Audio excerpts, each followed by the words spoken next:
introduzir a palavra de Deus para nossas vidas, para nossa meditação. Eu estou lendo um livro muito bom e essa mensagem é inspirada neste livro. Eu quero falar sobre visão de Deus, nossa missão. Apocalipse capítulo 7, versículos 9 e 10 diz assim: Depois disso olhei, e diante de mim estava uma grande multidão que ninguém podia contar, de todas as nações, tribos, povos e línguas, em pé, diante do trono e do Cordeiro, com vestes brancas e segurando palmas. E clamavam em alta voz: a salvação pertence ao nosso Deus, que se assenta no trono e ao Cordeiro. Qual é a visão que nos move? Todos nós precisamos de uma visão pela qual vale a pena viver. E, se necessário, morrer. Se nós não temos uma visão, a vida se torna pequena, mesquinha, voltada para si mesmo. Hoje nós vivemos uma sociedade que foca no sonho individual, egoísta, materialista, natural, movido pelos desejos da nossa natureza humana. E vivemos uma vida inteira para alcançar coisas que são passageiras, que não trazem uma verdadeira realização. Jesus diz assim, em Mateus capítulo 16, versículo 25 a 26. Pois quem quiser salvar a sua vida, a perderá. Mas quem perder a sua vida por minha causa, a encontrará. Pois que adiantará o homem ganhar o mundo inteiro e perder a sua alma? Ou que o homem poderá dar em troca de sua alma? Jesus coloca a coisa na perspectiva certa, de que adianta ganharmos o mundo inteiro e perdermos a nossa alma. A Bíblia é cheia de visões apaixonadas que nos movem de nós mesmos para fora. Este é um dos objetivos, inclusive, do Caucus, do qual nós participamos dentro da American Baptist, que foi aqui mencionado. Quando pensamos em tudo que a Bíblia ensina sobre casamento, paternidade, maternidade, trabalho, igreja, dinheiro, amizade, sexo, honestidade, paz e tudo mais, ficamos impressionados com o alto padrão que Deus tem para nós. São visões de uma sociedade linda, voltada para o outro, para o bem-estar comum, para a generosidade, para o compartilhar. O desafio é que sejamos exemplos em cada um dos aspectos desta vida. Mas a visão de Deus é muito mais ampla do que para esta vida. Deus nos fala da vida eterna. E são estes aspectos, são os aspectos da vida eterna que devem nortear a nossa vida aqui. O apóstolo Paulo, escrevendo sobre isso, ele diz assim, segundo os Coríntios: por isso não desanimamos. Embora exteriormente estejamos a gastar-nos, interiormente estamos sendo renovados dia após dia, pois os nossos sofrimentos leves e momentâneos estão produzindo para nós uma glória eterna, que pesa mais do que todos eles. Assim, fixamos os olhos naquilo que não se vê, não naquilo que não se vê, mas no que não se vê. Pois o que se vê é transitório, mas o que se não vê é eterno. O que tem acontecido é que muitas vezes a própria igreja tem enfatizado demais aquilo que nós vemos. Essas coisas em si não estão erradas, mas a ênfase muitas vezes tem recaído mais nessas coisas. Carros, casa, dinheiro, casamento, saúde. E que importância é dada ao que não vemos com os olhos naturais? Se nós contabilizarmos as mensagens dos nossos púlpitos que focam nesta vida, comparadas que focam na vida eterna, qual relação nós obteremos? Meio a meio? Mesmo que consideremos meio a meio razoável, será que nós chegaremos perto dessa porcentagem? É interessante notar que Jesus tratava das coisas do dia a dia, todas essas coisas que nós mencionamos aqui, casamento, saúde, dinheiro, sexo, enfim, que são coisas importantes do nosso dia a dia. Mas ele sempre colocava o foco nas coisas do alto. No Sermão do Monte ele diz assim: portanto eu lhes digo, não se preocupe com sua própria vida, quanto ao que comer ou beber, nem com seu próprio corpo, quanto ao que vestir. Não é a vida mais importante que a comida, e o corpo mais importante que a roupa? Busquem, pois, em primeiro lugar o reino de Deus e a sua justiça, e todas essas coisas lhes serão acrescentadas. Pouco mais adiante, no mesmo Sermão do Monte, Jesus diz assim: não acumulem para vocês tesouros na terra, onde a traça e a ferrugem destroem, e onde os ladrões arrombam e furtam.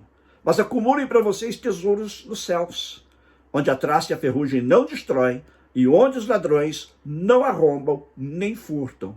Pois onde estiver o seu tesouro, aí também estará o seu coração. Se você quiser depois olhar na Bíblia, isso está em Mateus, capítulo 6. Nós não deveríamos pregar e fazer o mesmo que Jesus? Muitas vezes nós temos enfatizados mais valores e realizações naturais. Mas de que adianta ao homem ganhar o mundo inteiro? Chegou a hora, e já passou, de cada um de nós, individualmente também como igreja, buscarmos uma visão dada por Deus para nortear nossas ações e palavras, os nossos esforços e investimentos, o nosso tempo e o nosso coração. Uma visão espiritual alinhada com o coração de Deus.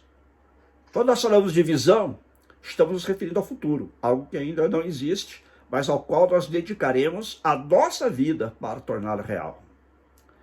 Existe na Bíblia um livro que descreve o futuro e nos dá uma visão maravilhosa de como será a eternidade. Apocalipse, o livro das revelações ou das visões do futuro. Vou repetir o texto que eu li no começo. Diz assim, Apocalipse 7, 9 e 10. Depois disso olhei e diante de mim estava uma grande multidão que ninguém podia contar, de todas as nações, tribos, povos e línguas, em pé, diante do trono do Cordeiro, com vestes brancas e segurando palmas. E clamavam em alta voz: a salvação pertence ao nosso Deus, que se assenta no trono, e ao Cordeiro. O pastor Paulo Mazzoni, da Igreja Batista Central de Belo Horizonte, discorre sobre os diversos pontos de vista do texto. Alguns, ao ler esta passagem, Apocalipse, se maravilham com a variedade de pessoas diante do Cordeiro. Aí diz que pessoas de todas as raças, tribos e nações. E isso move essas pessoas que se impressionam com essa variedade de pessoas a atravessar os mares em busca de povos não alcançados pelo Evangelho de Jesus Cristo. Outros, ao olhar esta passagem, se maravilham com a adoração e se dedicam a escrever músicas de adoração ao Cordeiro. Há várias músicas que nós cantamos em nossas igrejas que são baseadas em Apocalipse. Outros se interessam pelos tempos e as condições. Isso ocorrerá antes disso, ou depois daquilo. Como será o trono, como serão as vestes brancas, que são as palmas. Mas no entendimento dele e no meu, o que chama mais atenção é uma palavra: multidão. E era uma multidão que ninguém podia contar. Gente de todos os tipos e lugares que foram alcançados pela mensagem das boas novas, pela mensagem do Evangelho. Há salvação em Cristo Jesus. Só que esta multidão ainda não foi formada. Ela está sendo formada ao longo dos séculos, por meio da pregação do Evangelho a toda a criatura. Assim fizeram nossos irmãos do passado, muitas vezes ao custo da própria vida. O autor de Hebreus escreve em Hebreus capítulo 11, que diz assim, que por causa dessa visão, uns foram torturados, recusaram ser libertados para poderem alcançar uma ressurreição superior. Outros enfrentaram zombaria e açoites, outros ainda foram acorrentados e colocados na prisão, apedrejados, cerrados ao meio, postos à prova, mortos ao fio da espada.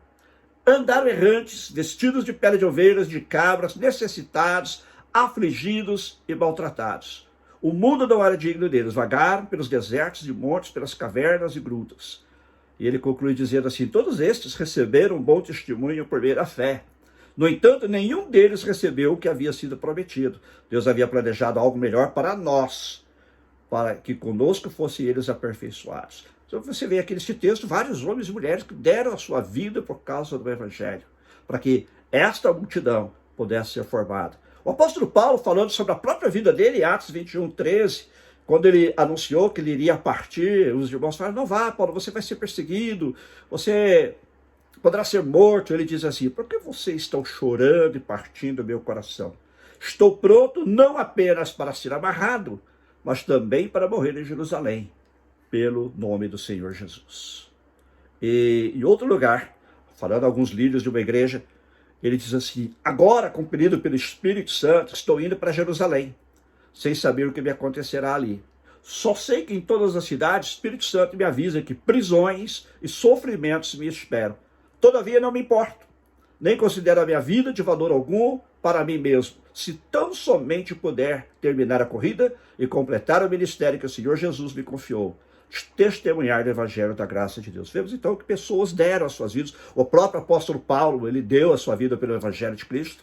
Ele foi preso em Roma. Antes ele já tinha sido preso várias vezes, apedrejado, açoitado, maltratado, e finalmente ele é morto em Roma por causa do evangelho, para que esta multidão pudesse ser formada.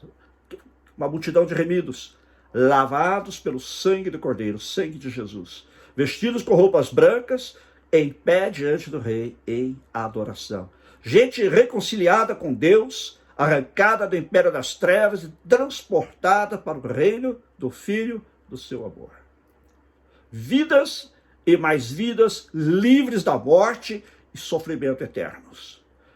Isso porque alguém se preocupou com o perdido e dedicou a sua vida terrena ao ministério da reconciliação. Essa não é uma visão pela qual vale a pena morrer? Quando Deus mostrou esta visão ao apóstolo João, ele não estava expressando um desejo, uma vontade. Seria tão bom se isso acontecesse. Não. Ele está nos mostrando o relance do futuro. Uma foto de algo que já aconteceu, por assim dizer, fora do nosso mundo temporal. Certamente é um conceito difícil de entender, porque nós estamos presos ao tempo e ao espaço. Mas Deus está nos dando uma amostra do futuro, como um trailer de cinema. E tudo que está escrito vai acontecer. Não faz sentido nós perguntarmos se vai ser assim mesmo, porque nós sabemos que vai ser. Mas nós devemos nos fazer outras perguntas. Cada um de nós deve se fazer. Primeiro, eu já sou salvo em Jesus Cristo? Eu já recebi Jesus Cristo como meu Senhor e Salvador? Faço parte, ou vou fazer parte desta multidão? Se já somos salvos, vamos participar da formação desta grande multidão? Haverá lá alguém por nossa causa? Quando eu comparecer lá, vai encontrar alguém que está lá por minha causa, porque eu levei esta pessoa a conhecer o Evangelho, a conhecer Jesus Cristo. Poderemos nos apresentar diante de Deus naquele dia com as mãos cheias de frutos para Ele, frutos neste caso, vidas que poderemos apresentar a Ele. Será que estamos investindo a nossa vida em uma obra eterna? O apóstolo Paulo escreveu em outro lugar e diz assim: porque ninguém pode colocar outro alicerce além do que já está posto, que é Jesus Cristo. Se alguém constrói sobre esse alicerce usando ouro, prata, pedras preciosas, madeira, feno ou palha, sua obra será mostrada, porque o dia trará a luz, pois será revelada pelo fogo que provará a qualidade da obra de cada um. Se o que alguém construiu permanecer, esse receberá recompensa. Se o que alguém construiu se queimar, esse sofrerá prejuízo. Contudo, será salvo, como alguém que escapa através do fogo. E o Senhor Jesus, falando sobre isto, ele fala sobre estes que colhem frutos para a vida eterna, ou seja, que ganham outras pessoas para ele, para fazer parte desta multidão, para estarem com Deus na eternidade. E João 4,36, comparando essas vidas que nós colhemos para ele diz assim, comparando com uma colheita natural, ele diz assim: aquele que colhe já recebe o seu salário e colhe para a vida eterna, de forma que se alegram juntos, o que semeia e o que colhe. Essa é a pergunta que nós devemos fazer. Mas a segunda pergunta que nós devemos nos fazer: eu estarei no meio desta enorme multidão? Eu já tenho o passaporte. Para você entrar nos Estados Unidos, você que já veio aqui sabe, precisa de um passaporte, precisa ter um visto. E eu já tenho o passaporte para entrar lá, para fazer parte desta grande multidão. Já nasci de novo, já fui feito filho de Deus. Já fui lavado pelo precioso sangue do Cordeiro, Jesus Cristo. Tenho certeza da minha salvação. Jesus diz assim: quem crê no Filho tem a vida eterna. Já quem rejeita o Filho não verá a vida, mas a ira de Deus permanece sobre ele. Em outro lugar ele diz assim: asseguro-vos que aquele que crê em mim tem a vida eterna. E o apóstolo João, refletindo sobre sua experiência com Jesus, ele diz assim: escrevi-lhes estas coisas a vocês que creem no nome do Filho de Deus, para que vocês saibam que tem a vida eterna. Essas duas perguntas, então, para a gente meditar. Leve-as com você antes de você dormir hoje. Se eu já sou salvo, eu vou participar, estou colaborando para a formação desta grande multidão. Se eu não tenho certeza da minha salvação, Se eu não tenho certeza se eu vou estar no meio desta multidão, o que fazer? Creia em Jesus Cristo como seu único Senhor e Salvador. Convide Jesus para entrar na sua vida, para ser o seu Senhor e Salvador, e você terá a vida eterna. Quem crer nessa visão, que é a visão de Deus, e viver por ela, vai estar lá para comemorar e celebrar o grande dia. Quem não chegar nada, continuará vivendo uma vida presa a esta terra e possivelmente nunca verá a concretização dessa visão gloriosa. Que Deus nos abençoe, que você e eu possamos fazer parte desta grande multidão. E se já somos parte, possamos levar outras pessoas também a fazer parte desta multidão. Gostaria de orar agora para encerrar esta minha participação. E se você não recebeu Jesus Cristo como seu Senhor e Salvador, eu vou fazer uma oração bem simples. Eu convido você a repetir esta oração comigo. Bem simples. Diga assim: Senhor Jesus, eu reconheço que sou um pecador e que tu morreste por mim na cruz do Calvário para me perdoar os meus pecados e para me dar a vida eterna, para que eu também possa fazer parte desta grande multidão de todas as nações, povos, tribos e línguas que estarão diante do teu trono. Me perdoa, Senhor Jesus, os meus pecados. Eu te recebo agora como meu Senhor e Salvador. Entra na minha vida e toma o trono, a direção, o controle da minha vida. Em teu nome. Amém. Agora eu gostaria de fazer uma oração final. Senhor, muito obrigado por esta palavra tão maravilhosa que o Senhor nos dá aqui, desta visão de futuro, em que uma grande multidão de todos os povos, de todas as tribos, de todas as nações, de todas as línguas estarão diante do teu trono.